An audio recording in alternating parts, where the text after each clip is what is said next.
ಮುಗಿಸಿಕೊಂಡು ಹೊಳ್ಳಿ ಬರುವಾಗ ಬಂದ್ರು. ಎಲ್ಲಿ ಬಂದ್ರಪ್ಪ?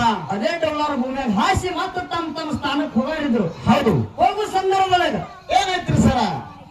ಏನು ಗೊಲ್ಲಾಳಿ ಸರ್ನ ಬಿಟ್ಕೊಂಡು ಕೂತಿದ್ರು ಕುರಿಗಳು. ಹೌದು. ಸ್ವಾಮಿಗಳು ಯಾವಾಗ ಬರ್ತಾರ ಅವ್ರ ಕಡೆ ವಿಚಾರ ಮಾಡಿ ಗೊಲ್ಲಾಳಿ ಸರ್ನ ಕೂತಿದ್ದ. ಹೌದು.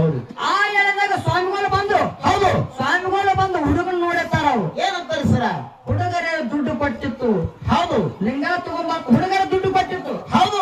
ನಾವರೇ ಲಿಂಗ ಮರ್ತ ಬಂದೆವು, ಹೆಂಗ ಮಾಡ್ಬೇಕಂತಂದು ಹೌದು ವಿಚಾರ ಮಾಡುವಾಗ ಏನೈತ್ರಿ ಸರ? ಮುಂದ ಅಲ್ಲೇ ತಲಗ ಕುರಿ ಹಿಕ್ಕಿನ ತಗೊಂಡು ಅರಿವ್ಯಾ ಕಟ್ಟಿ ಗೊಲ್ಲಾಳಿ ಸರ್ನ ಕೈಯ ಕೊಟ್ಟರು ಸ್ವಾಮಿಗಳು.